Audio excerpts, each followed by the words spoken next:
Hello, everybody. How's it going? Welcome back. It's been a couple of weeks since we've been here. So we're here now, though, and we're so excited to, Yay! yay!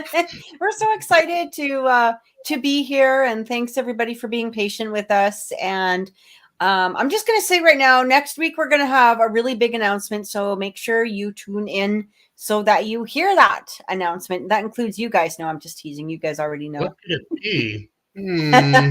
Hmm. Don't know. Hmm. No, but it's Big announcement. exciting. It's How you big guys and doing? exciting. What's that? Big and exciting, just like me. There you go. Lynda, I love the eye roll. Yeah. How's everyone? How's Trevor? How's Lynda? How are you guys? I'm doing good. Yeah. So my job, I work kind of an odd schedule. So uh, every so often I have to work 2 Sundays in a row, which is why I've been, we kind of miss a couple of weeks in a row there. Yeah. And then I get to come back. So I just finished that. So yeah, looking forward to doing some more shows here this next few weeks, and really excited to hear this big announcement though for sure. So I know. Yeah. Well, we've decided we're just not going to, include you in the telling ahead of time. I'm just teasing. well, figures. And the Trevor odd knows, man, guys. Don't send us hate mail. Trevor knows. He knows. He knows. But we're excited to announce it to you guys who don't know. How you doing, Lynda? I'm doing okay. I've had some challenging times lately, but I'm sorry to hear that. I'm okay. Well, I lost a friend from the studio that I do the show at, so that was quite a shock. He was only 57, which is really young. So it was a real shock. And I think all of us were just flabbergasted. And it took us a long time to really come to terms with it. But yeah, that and some health stuff and all that stuff. But you know what? It's all good because next week we're going to have a really big announcement and everything's going to be fine. And it's all going to go away. Everything bad is going to go away because of just you, makes right? everything better. Just Exactly. Everything. Just boom. It'll be like, bippity boppity boo. It's all That's good. right. Right? That's right. Here, I got That's my right. magic wand. Bippity boppity boo. Oh, how are you, Kathy? What have you been up to? I'm good. I'm good. Although this is funny. So I've been like getting up in the mornings. So I'm not normally this type of person that does something like a TikTok challenge or anything like that. I don't eat Tide Pods or, whatever it is that You're missing out. right. But I decided what I was going to do. I did see this challenge where it's like you get up and 30 minutes after you wake up, you have, or within 30 minutes of waking up, you have like 30 grams of protein. And then you exercise for 30 minutes, or like you go for like nothing dramatic, but like you go for a walk for 30 minutes or whatever. So it's like the 30-30-30 challenge. And I thought, I could do something like that because it's been a year and a half since I quit smoking. I can go for long walks now. Like my lungs are like happy little critters, So I thought, okay, I'm going to try this. So I've been doing that. And then this one morning I did really good. I got up, I did something like almost 5 kilometers, like before some ridiculous time in the morning, like 8:30 in the morning or something like that. I was just chugging it. I come home, I sit down, have my coffee, and I had my feet up on the ottoman, I guess, and my foot fell asleep. So I got up, not thinking, I thought, okay, whatever, I'll walk it off. But my foot did not agree with me. And it went like that. Yeah, it just twisted because I stepped on it while it was still asleep, right? So my foot did not feel the floor, but the rest of my body did. And as I'm sprawled out and, my son's just like debating, okay, do I laugh? Is this the appropriate moment to laugh or should I wait until we get her up off the floor? So thankfully, for his own safety, he waited till we got up off the floor. fixed all the things that my fall decided to break on top of it. But yeah, so I badly sprained my foot, and it was just like, oh, you got to be kidding me. Like, I finally get the initiative to like do this, like, walk in the mornings and all of that.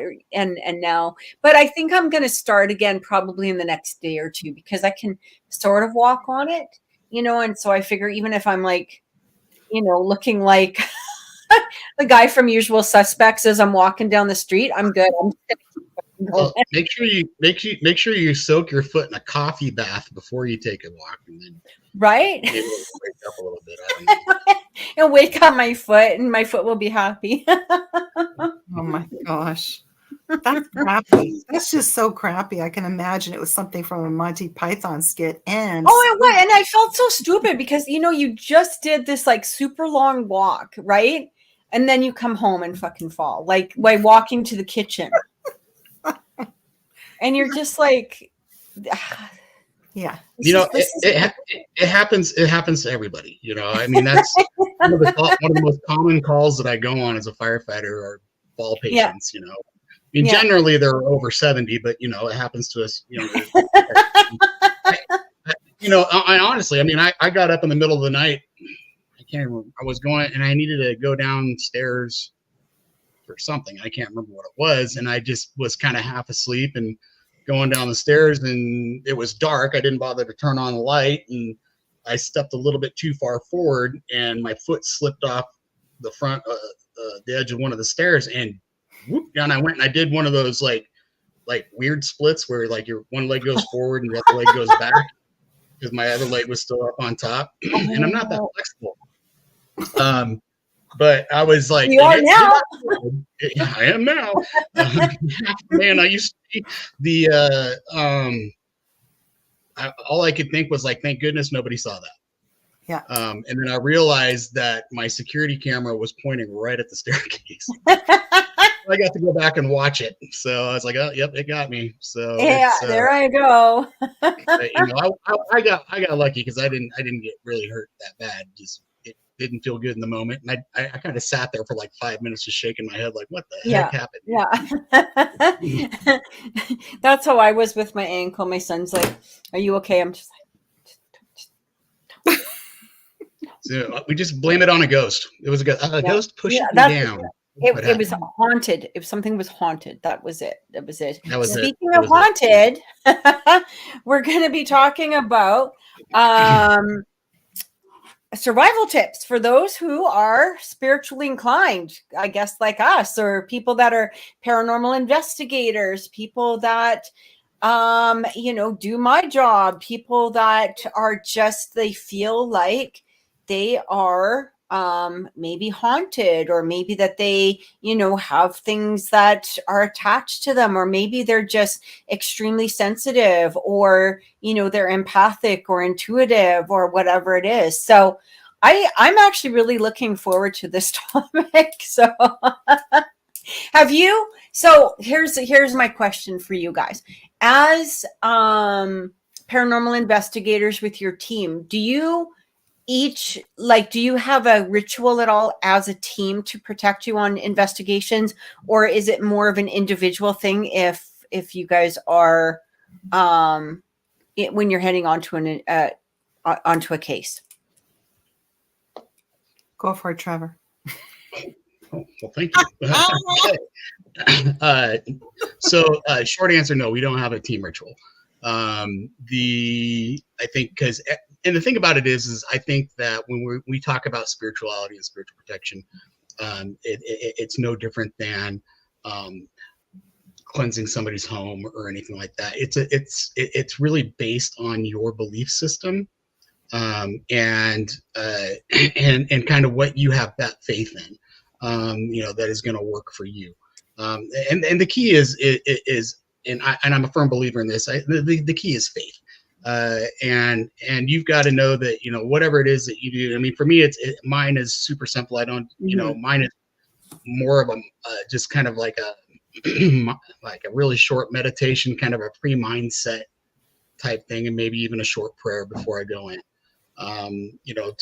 just for my spiritual protection. I know other people that have things that they'll wear around their neck, or things like that. And what it comes down to is like, what do you believe is going to work for you? Because Right. it's really kind of a mind game when it comes to spiritual protection and pretty much anything spiritual. I mean, they're not physical beings, but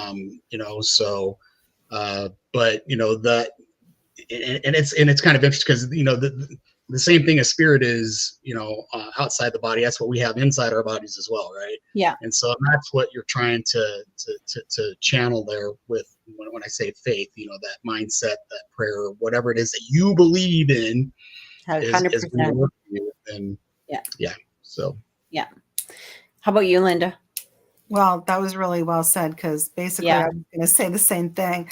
I have seen other teams, and we worked with other teams that do things like bathe themselves in smoke from sage or Palo Santo or things like that to add an extra layer of protection and all of that. And some have sprinkled holy water around them or on them.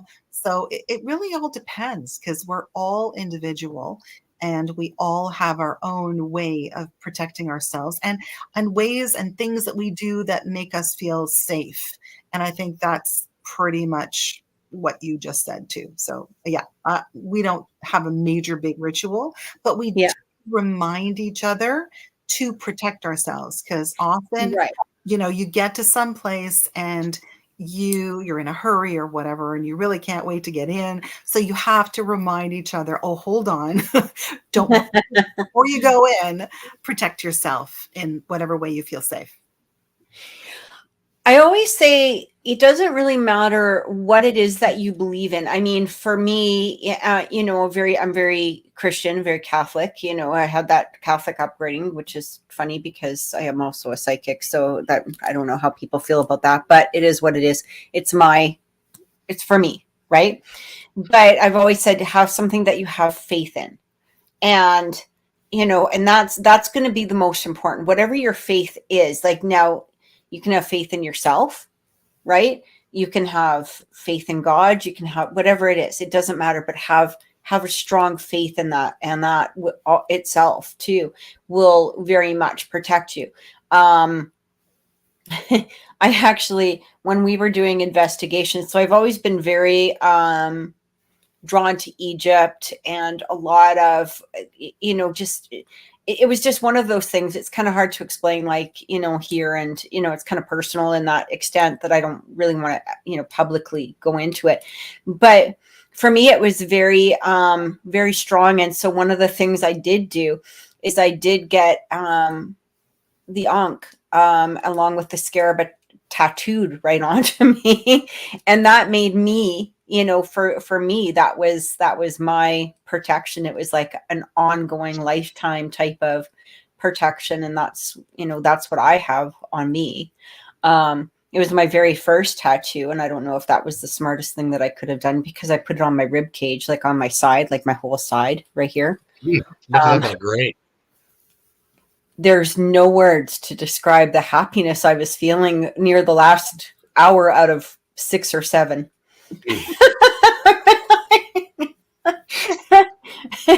There are literally no words to describe that feeling. Pure joy, just pure joy. But yeah, I mean, we hear about this all the time, that a lot of people, a lot of people do suffer from, whether they're, they can't go into a mall maybe because they feel like they're too empathic, or they feel like they're, picking up energies, or maybe perhaps they're limiting themselves in some ways. And I thought that this would be an interesting topic, because what are some of the ways that you have heard about people protecting themselves besides what you guys do? Because I do feel, we're all going to have our individual ways. And for me, I also pray and, put out that energy, like just, I ask my guides, my angels to protect me. But what ways have you guys heard of other people? Like, what would you suggest to somebody? Good question. Your turn to go first, Lynda. You know what? Oh, thank you. You Yeah, know, ladies first. oh God, you hear of all kinds of things that people do. You mentioned one very important one before, wearing something like, for example, a cross, or wearing something like black tourmaline. Yeah. Very, very popular. People will do that because they'll wear a crystal that absorbs negative energy, and they'll also put up some sort of psychological barrier between themselves and whatever else is coming at them. Yeah. Because if you're a very sensitive person, you're going to pick up on those subtleties of energy, in your environment. And often that can really screw around with you. So, a lot of people do that. They put up psychological barriers so that all of those Mhm. thoughts, all of those feelings don't permeate that particular psychological barrier. People do all kinds of things. They pray, they surround themselves with white light, they surround themselves with an impermeable barrier, so that, on the outside of the barrier is a mirror. And Yeah. they're inside, so that whatever comes at them, it'll see itself and then repel and go away. So those are some of the ones that I've heard of. And they're also some of the ones that, we talk to people about who are maybe plagued with too much information all the time that they can't handle. Yeah. Yeah. One of the things too, as you were saying, one of the, like, for a good mineral or a crystal or whatever, hematite works excellent, especially a hematite ring, because once it's got too much energy to it, or too much, if it does absorb a lot of negativity, or absorbs a lot of energy, it actually just cracks apart. And it will just kind of burst apart, and that's the end of that. And you can do with the pieces what you want. I mean, some people just throw them away, some people bury them, right? Because the earth can actually absorb an awful lot of energy, and so when you're burying things, it can make a big difference. And it just sort of cleanses, it cleanses that, right? It removes it, it allows that energy, instead of just staying stuck, it helps cleanse it out. And I like the mirror one too. I think that's a really good one. I've suggested that to people before, and as well. And also the Seal of Solomon can really help a lot of times. And I've suggested that to a few people, where, print it out, even laminate it if you want to laminate it or whatever. And, a lot of times too, I actually have a friend who, whose coworker is extremely nasty. And I said, I suggested, use the Seal of Solomon and cleanse the area by just saying, we only peace, love, and prosperity can enter this space.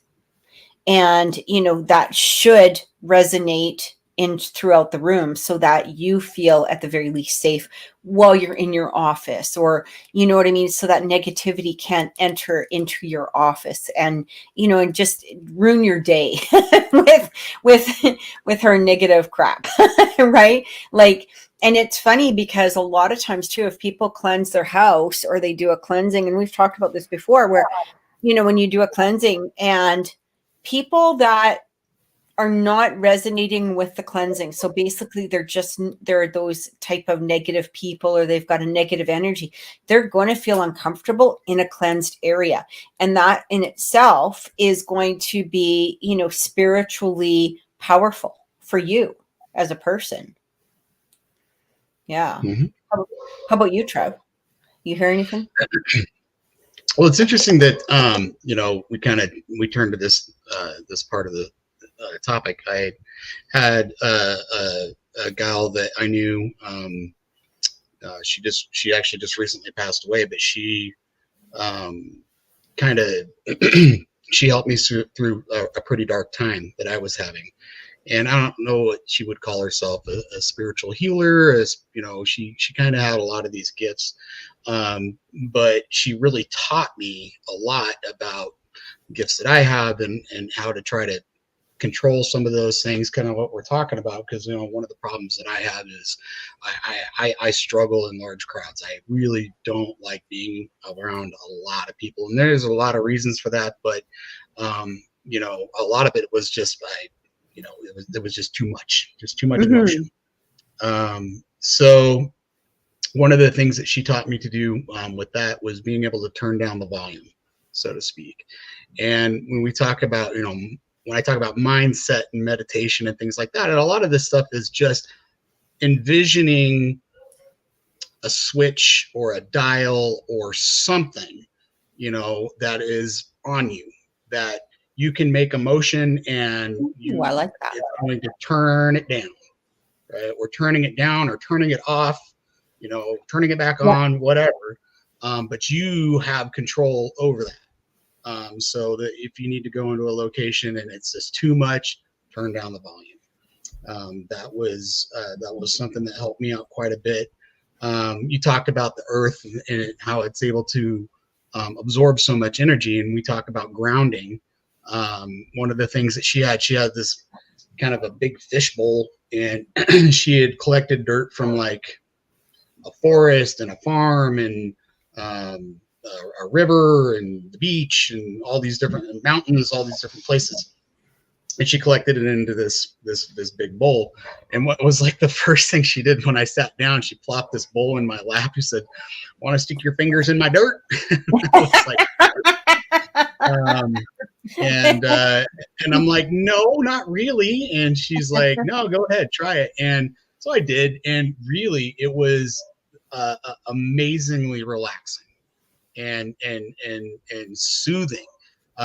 You know, because I mean, it really, I think, was pulling out a lot of that negativity. And so to this day, you know, when I go out to the woods, you know, I will go out into the river and I take my shoes off and I just bury my feet in the dirt, you know, and it is just absolutely amazing how therapeutic and how calming it is.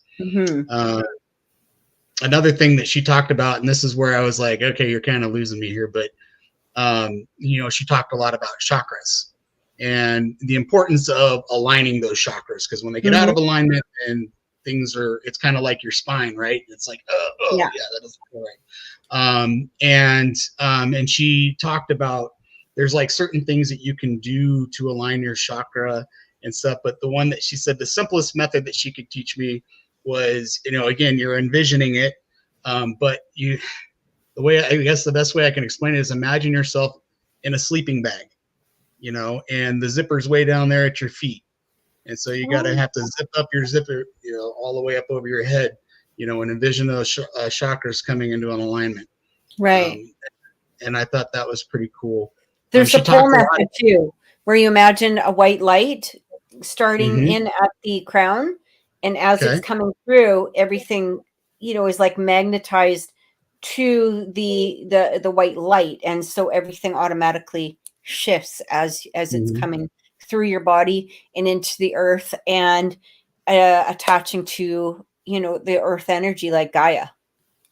Yeah. You know, we talk about, you know, you talked about the barriers and things like that. She talked a lot about that, those spiritual barriers to put up, you know, and she just imagine that however you want to imagine it, you're inside a, you know, a bubble, or, you know, you just got this protection that's around you at all times.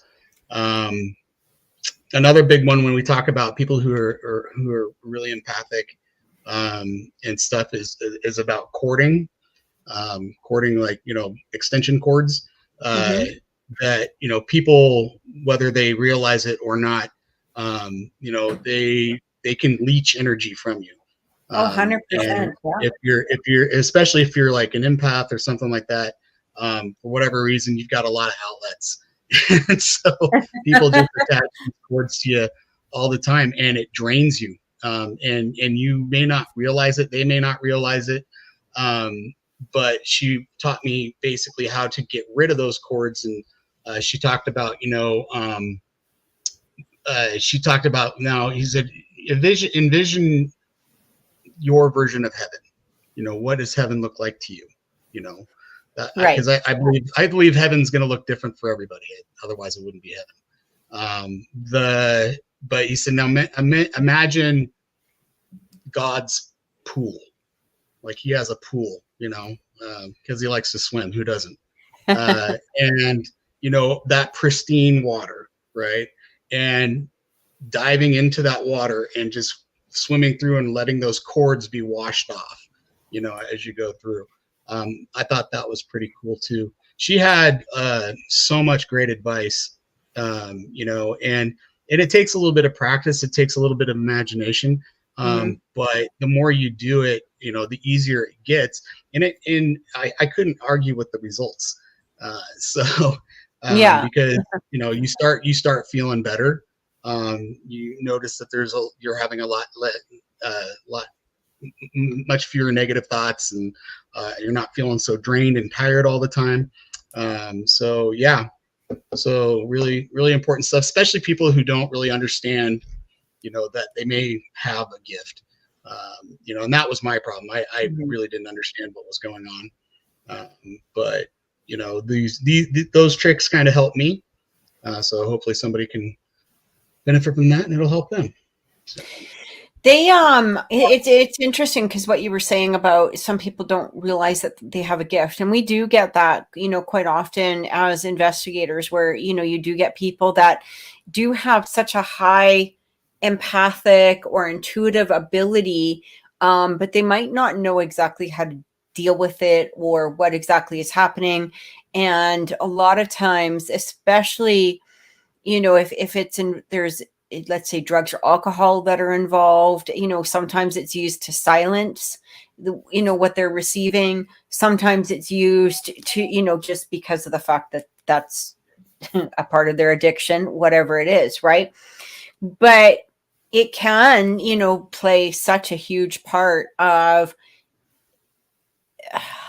making you feel sometimes like you're not quite aligned with everybody else. You might feel like you're haunted, or you might feel like you're, whatever you want to call it, possessed or being attacked, or, however, whatever name you want to label it. Right. We actually get that a lot too with teenagers. We would get that a lot, when we were investigating, is with the teenagers, and especially because they really didn't understand a lot that was happening to them. But one of the other things too is a lot of times there was hauntings that, they were being haunted, but once the people discovered, or once they were able to have some sort of confirmation or maybe validation, that they did have some sort of abilities, as well, it seemed to really help with the hauntings, simply because it was like an acceptance of this. And I feel very strongly that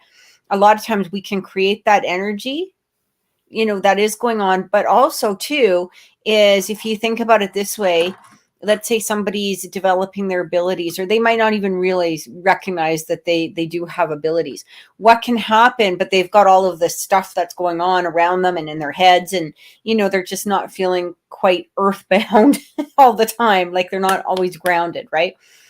And spirit gets really excited, or the spirits can sometimes get really excited, especially, human spirits or whatever. And they see these people as like brighter lights. And so sometimes they can tend to be a little bit more active around them.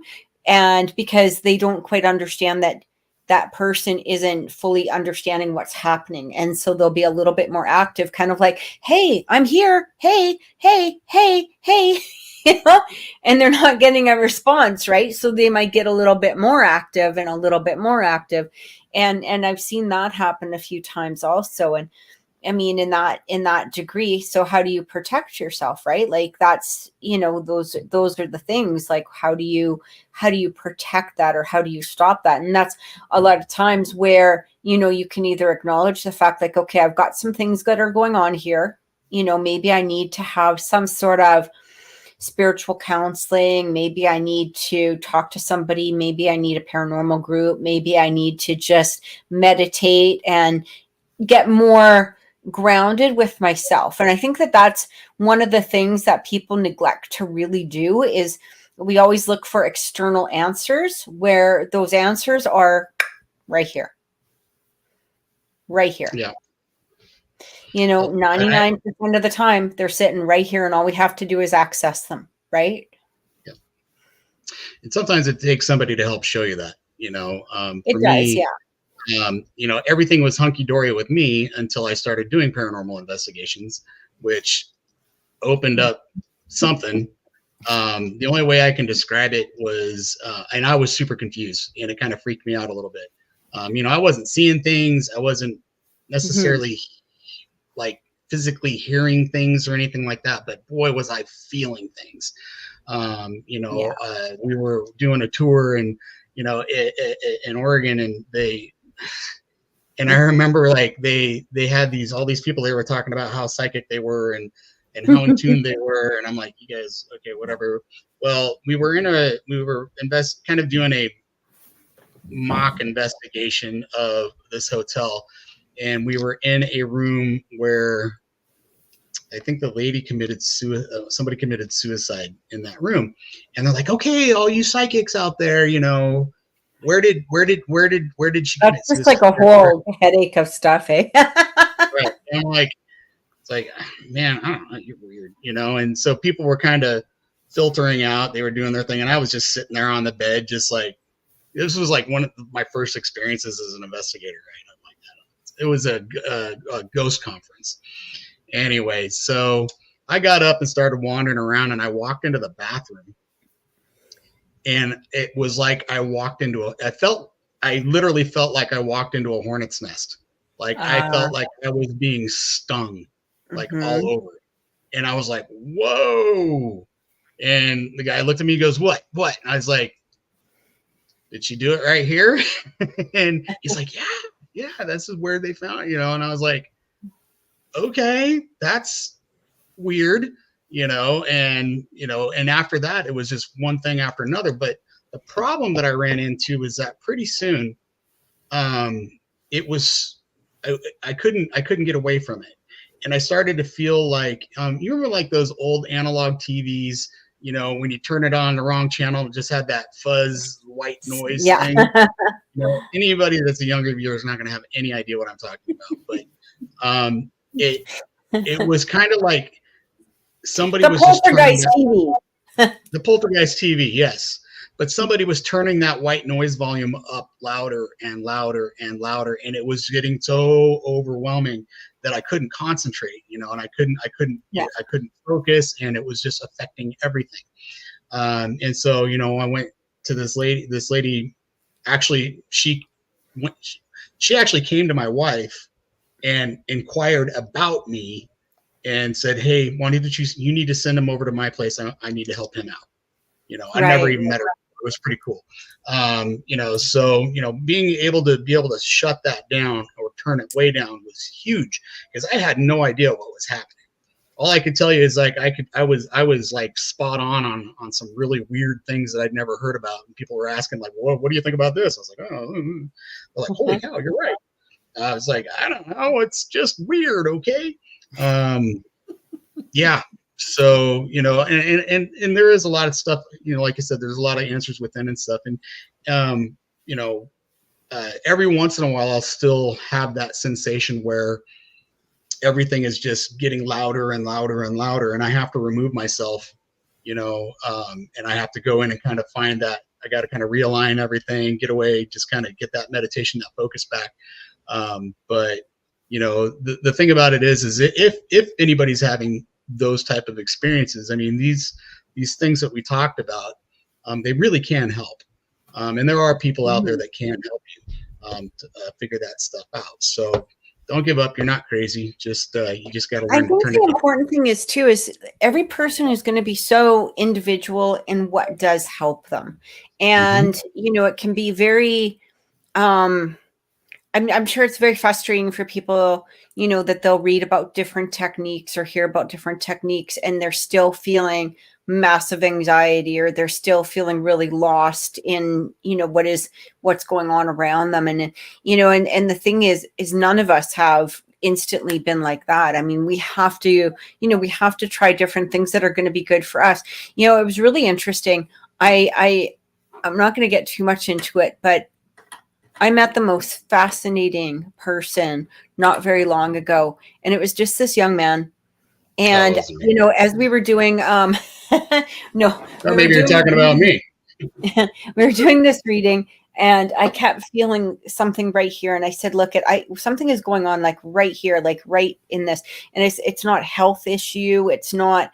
I said, I feel just really drawn for whatever, like I just keep getting drawn to this. And it turns out that this young man has taught himself all on his own how to release the energy of negativity. And he said what he would do is he would kind of bring it into the center of his heart and then just release it. And he was allowing this energy just to, literally be released. That he didn't hang on to it. He didn't give it much thought. He didn't think about it. And he taught himself this amazing method. But it was interesting because I could feel it. I could feel all of this power. It was like I want to say like a superhero. You know how they have some sort of crystal on their chest or whatever. That's what I felt. It was like this power center on him. And I was like, I have to ask about this. Like, I don't know what's going on, but I can feel this power. It's just like surging type of power.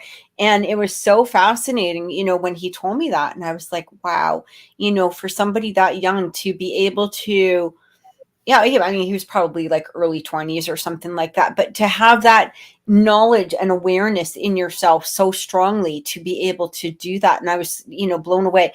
But, here's the thing is that we all have that within us. We all know what it is that helps us feel better. But sometimes we do need a little bit of guidance. But, even if we're sometimes, just because somebody tells us to do something, if we're feeling drawn towards something else, then that other thing is probably going to be better for us. Mm-hmm. And a lot of people don't quite understand that. And they'll be like, yeah, but, my counselor, therapist, spiritual advisor, priest, Shaka Khan, whatever, told me to do this, right? But they're not listening to their inner selves. But they'll be like, but I feel like. Well, do that. Do what you're being drawn to do, because that's your body's way of resonating with its own healing. Yeah, that's really, really true. I mean, a long time ago, I remember meeting someone in my life who was very influential, very calm. She just sort of exuded this peace. I can't even begin to describe it. And what she had said to me was, when you feel overwhelmed and if you meet other people who maybe express to you that there's all these voices coming at them and they don't know quite what to do, or they're in a situation where they have to feel hyper vigilant, like something is happening. It's either, paranormal issues are happening, or they're hearing voices they can't quite understand. You have to talk to them and ask them what makes them grounded. So it's either, is it nature? Maybe earthing is a thing for you. Is it water? Because water is absolutely cleansing for some people. For me, water would send me into a panic attack. See, right. and so for somebody to suggest that and insist that I need to jump in an ocean or a mat, it's kind of like this. It's so funny because sometimes I used to listen to guided meditations, and at the beginning of it, they'd be like, oh, you're swimming in the ocean. I literally would have like a panic attack and be like, the shark's going to get me. The shark's going to get, and I'd be like, okay, I'm done. And I'm stuck in a freaking fucking panic attack for another hour after that. Right. Like, so again, but if I had listened, that would have been horrible for me to push through it. Like, as they say, push through. No, that wouldn't have been helpful for me. If it doesn't, I don't think it shouldn't be something that you have to force at all, right? Yeah. It should come relatively naturally, and that's why again that like for me, I don't like people talk about burning sage. Well, I'm allergic to sage, so please don't burn it around me. Maybe I'm a demon. I don't know. Like, maybe that's the problem. But being able to have that self visualization not having a stroke, I swear. You know, that's the great thing about it, is you can kind of, it's super personal. You can personalize it for yourself. You know, the big thing is just that recognition.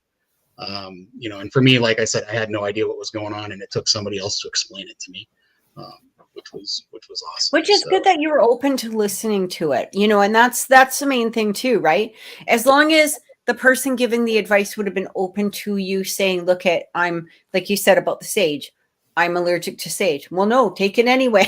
You know, but, and I know, you know, the funny thing is that your demon. That's why you're sneezing all the time. Yeah, we can laugh, but I tell you, like, you know, there have been people that have tried counseling others by, you know, like, and we were talking about this, like the paranormal scams, or, you know, the spiritual scams. And, you know, it's like, well, I guess you just have to have sex with me then, and that will clear up all of your, you know, you get those spiritual gurus or whatever it is, or the cult leaders, you know, that are technically the spiritual, you know, leaders of stuff. But, you know, but a lot of the times, like, they're not asking, like, what helps you, what makes you feel better. And like you were saying, Lynda, like, I didn't mean to cut you off, sorry.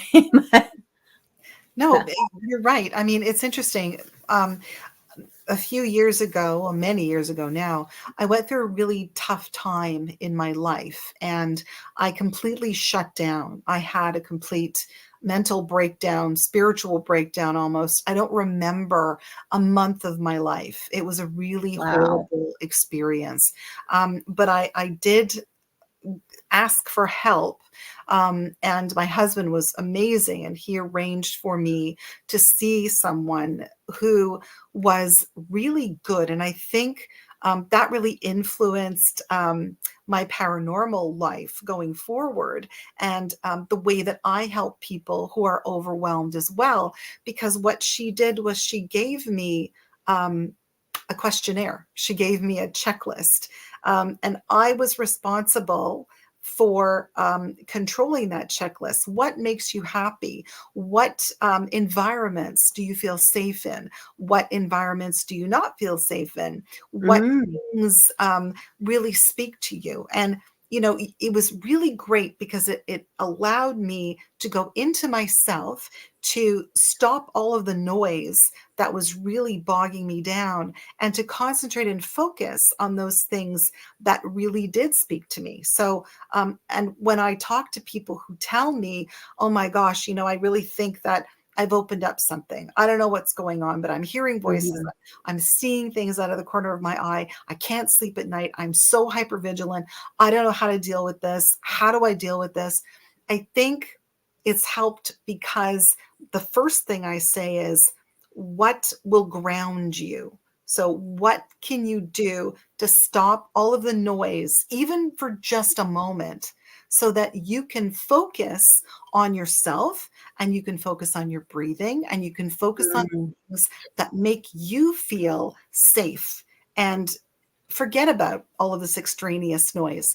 And you know, it really does help, because people who are haunted, people who feel that there's something there that they can't control, there is a lack of control. And when you can focus on those things that make you feel safe, and those things that you can control, then for some reason, all of those extraneous things somehow, I don't know, they lose, I don't know, they lose that sort of that I don't know what's going to happen aspect. You are able to control your environment so much better. And so many people will say, yeah, like I was able to speak to it and say, wait a sec, this is my house. This is my environment. I know that you're here, but this is my environment. And they're well able to sort of take control and let them know that this is their space. Yeah.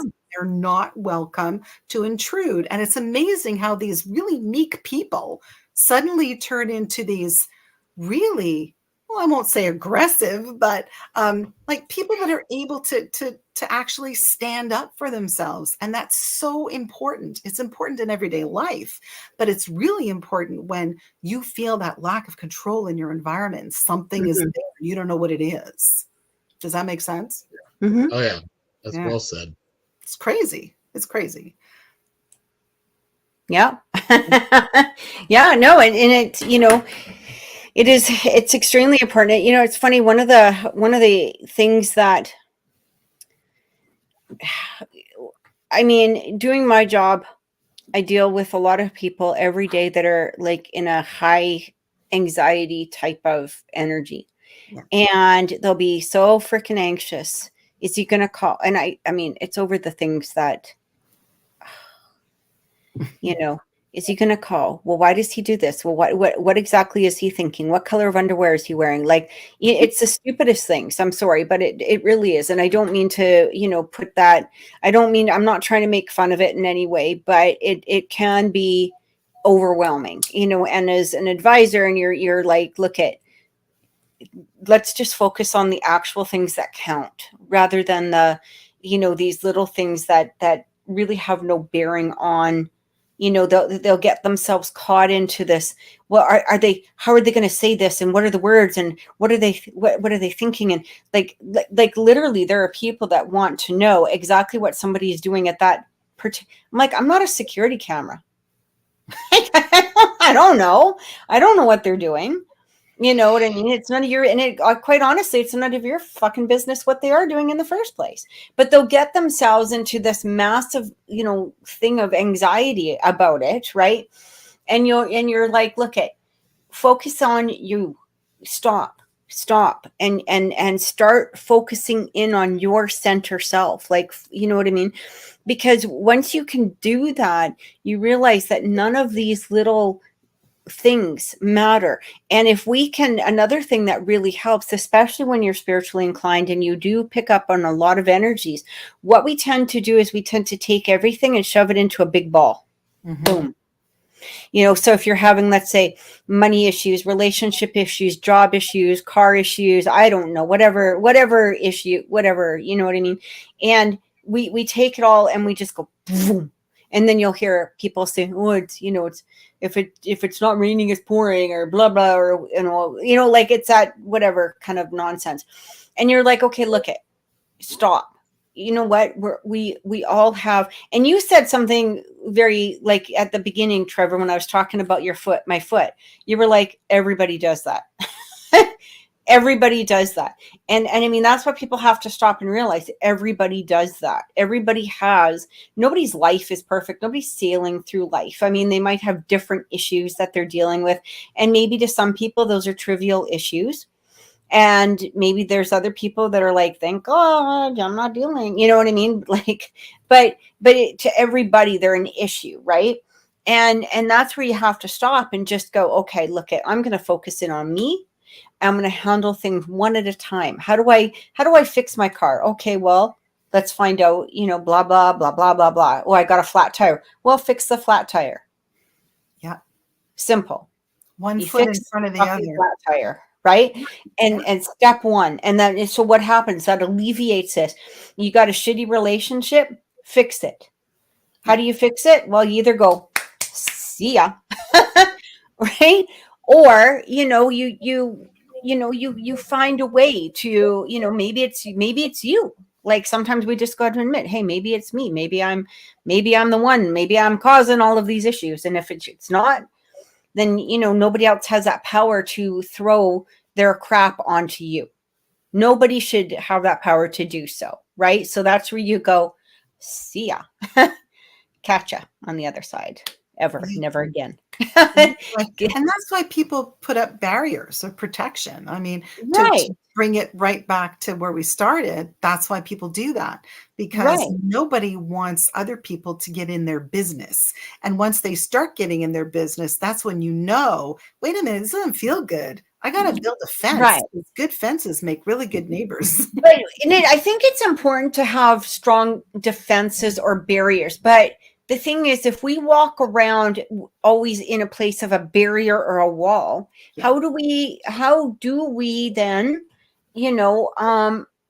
look at, we got to be open, because how are we going to receive miracles?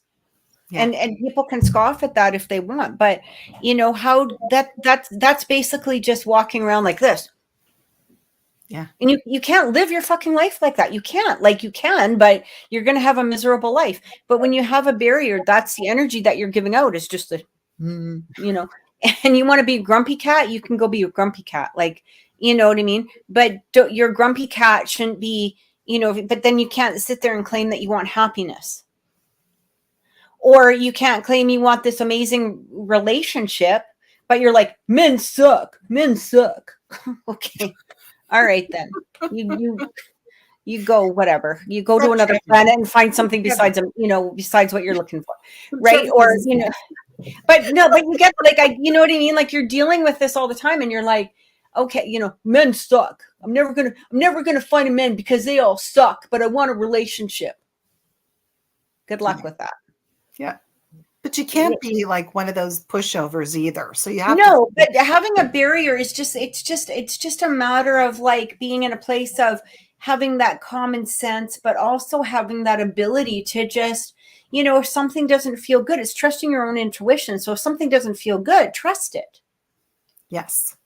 Yes. And I think that in itself is a really strong barrier, is our own intuition, right? Like, that is one of the strongest barriers, because you're looking at that and you know, when you approach somebody or when you meet somebody, you know, if you're feeling good, great, go with that, right? If they're trying to then sell, you know, if you live in what is it, you know, if you live in like a winter country and they're trying to sell you ice, well, maybe have some common sense and go, okay, look, I don't need your ice, dude, but you're a nice person.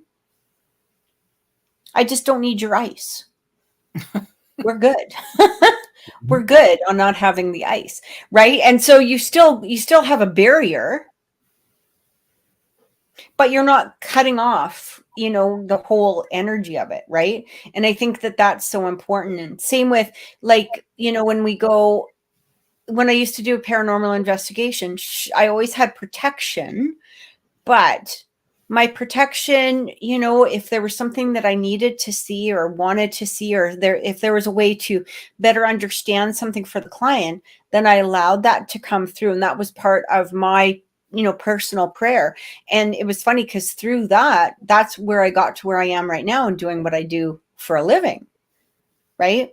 And so, you know, I still have protection, but there was, you know, it wasn't complete brick wall barriers around me, I guess is the best way to say it. Yeah. So I think, you know, I think it's great to have, we definitely need to feel safe.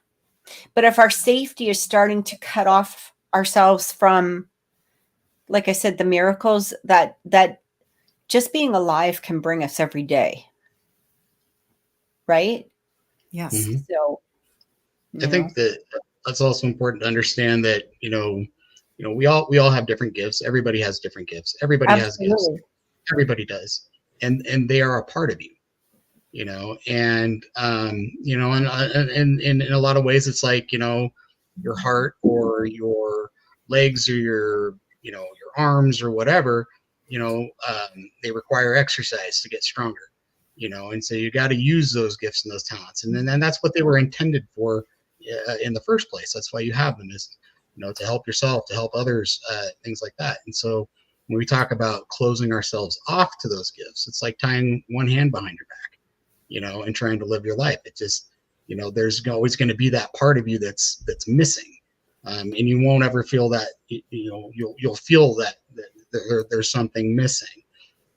You know, the biggest key is being able to control it. You know, control, you know, that envisionment, and kind of like what Cathy was saying, you know, there's certain things that you can, you know, protect yourself from, but at the same time, you know, you can still bring in the good while, you know, keeping out the bad.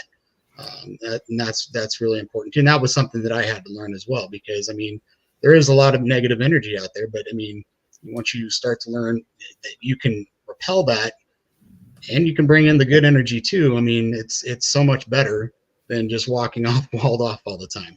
Walking around walled off. You know, it's funny because you know, sometimes what I'll do is, especially if I get into a place where I'm thinking, you know, you get a little bit down on humanity. You know what I mean? Like, you're like, whatever, for whatever reason, right? Some of the things that I'll do is I'll watch like America's Got Talent. Like, you can go on, like, I know Facebook has a lot of those channels, or I'll go on an art channel, or I'll go on a comedian, because we as humans are fucking amazing. Like, we truly are, excuse my language, but like, we really are amazing. We have the most amazing talents. We have even just watching a bloody hockey game. I mean, that in itself is just a talent that, there's such a small percentage of the human population that can be that good. Or watch gymnastics, or watch, what I mean? Or watch somebody create art, or, and then, it's not so much always about dealing with the person or the people, but we can still have that absolute love for the human race, without it being, so restricted in whatever it is. My cousin, she posts these amazing videos, and these kids are in like Ethiopia, and, they're like in these massive third world countries, but they have this little YouTube channel, and they do the amazing dances and singing. And you just sit there and cry, because these kids, the talent in them is just unbelievably beautiful. And when we can bring that spark back to ourselves, we have to remember that there's nothing on the negative side that can start really coming through us, because that energy that we're carrying inside of us, and especially with the happiness of watching something like that, it just radiates out. And that in itself just creates a wave of beauty and energy. And when you can get back into that place and you go, oh, that made me feel so good. Right? That's really true. Oh my God, is that ever true? I mean, the Olympics just happened, and my chiropractor, actually, his daughter, Chloe Daniels, she was on the women's rugby sevens team, and they won silver. And it was the most incredible experience, because when I was watching the Olympics and I saw her, and I mean, she was incredible, and they won silver. And when I went back to get an adjustment to Dr. Nick, and I said, oh my gosh, congratulations. That was an incredible achievement. The energy in the room was so fascinating. I mean, it was, it just switches. happy. It switches in an instant. And to know that someone has achieved this incredible goal, and that someone is so proud of her and what she's achieved, you realize that, really anything is achievable. You just have to put your mind to it, and you need to get into that headspace. That's so important. So important. Absolutely. And, it's funny, like when we just change that thought process, and even if it's a matter of visualizing for a few seconds, you know what I mean? They actually say 17 seconds. If you can hold that visualization a few times throughout the day, that in itself is so extremely powerful. But, as humans, we tend to go, okay, I'm going to count to 17. but or we'll be like, okay, we start thinking positively, and then our brain wants to, and so what happens, we get frustrated because, well, we tried it once, it didn't work, and that's it. But it takes time, right? I mean, literally the cycle is like, I think it's 28 days, 21 to 28 days, where it starts to affect the subconscious. Yes. And so it's like a habit or a pattern. And when you can start creating that habit or that pattern, this is where that positivity really starts showing up and starts appearing in our lives. And, especially with visualization, or even just being in a good place, like emotionally, right? Or vibrating on a higher level. Doesn't mean you have to sit there. And a lot of people will say, you can't be positive all the time. Well, nobody's saying you have to be positive all the time. Nobody said that. Nobody is. Right. And, but what you can do is stop making everything negative. Right. You got to get out of the negativity every once in a while. I mean, turn off CNN, turn off Fox News, take a break, you know, because I mean, and I, you know, it's kind of a joke, but I mean, I was one of those people. I was like, I want to know what's going on. Oh, what the heck, you know? Oh my gosh! And I Mhm. was just getting so angry, you know, at everything Yeah. because it was Yeah. just you know, right there in your face. But you know what? I turned it off. I actually deleted the apps off my phone. Good. You know, and you know, I don't feel any less informed, and I'm not so ticked off all the time at the world. You know, so you've got to take a break. You got to step back. So recognize when you're in situations or you're watching something or you're having a conversation, pay attention to your feelings. You know, if it's something Yeah. that's making you angry, if it's something that's making you afraid or something like that, maybe you ought to change the conversation. You know, I mean, certain, of course, you know, for safety reasons, like, you know, Yeah. we have senses for a reason, but you know, if we're constantly bombarding ourselves with negativity, then that's what we're going to have around us all the time is just negativity. Well, just before we go, I just wanted to say too, you know, a lot of people don't realize that the power is in us. And so, you know, if somebody, even if it's your best friend or if it's your family or whatever, if somebody's bringing a lot of negativity or putting you into that place where you're feeling that anxiety or the fear or the anxiousness or the whatever it is, or, you know, for instance, you know, especially people that are miserable and lonely, they're the last people on earth that want to see you happy in a relationship. Yeah, that's true. And so those are not the people that you go to if you wanted relationship advice, because they're just going to be like, well, men suck, women suck, I don't know, blah, blah, blah. Like, you know what I mean? So you basically end up in a spiral, right? It's like a funnel, and it's hard to pull yourself out of that funnel. But, you know, that can happen with anything. You know, if you want to save money, you don't go to the piss poor person. Right? You know, you go to somebody who is going to financially help you or at least give you solid advice, right? If you want to, you know, work on your relationship, then you talk to somebody who's in a happy relationship. You know what? You might think that their advice is a little bit, you know, fruity or nonsense or whatever, but hey, they're the ones in a relationship and you're not. So I don't know, think about it that way. You know, right? Like that's a way to look at it. You know, you don't, doesn't mean you have to take all of their advice, but you know, but we can always say no. You know, and we can always say no. We have the power. So if somebody is being really negative, you can stop them and say, look, this is not acceptable for me. I don't want to hear this anymore. You know, it's like you said, take off the apps. Well, take off that person off your phone, right? Yes. At least take a break. Yeah. Yeah, and you can take that step back, and You know, and if they are a good friend, you need to find maybe you find out, hey man, what's going on? You know, you just got all this. You've got a lot of negative vibes coming. Right, What's and you know, happening? if they turn it around on you or or something, then you know, there you go. So maybe it's time to just walk away. The power is yours, and so you know, survival tips is sometimes just deleting the app. That's true. Put on those power bracelets. Right? Yeah, exactly. So anyway, thanks everybody for joining us today. And again, we have a big announcement next week. We're so excited. So I guess we'll see you next week and have an amazing few days. And you know, we'll talk to you soon. Bye. stay positive. Stay positive.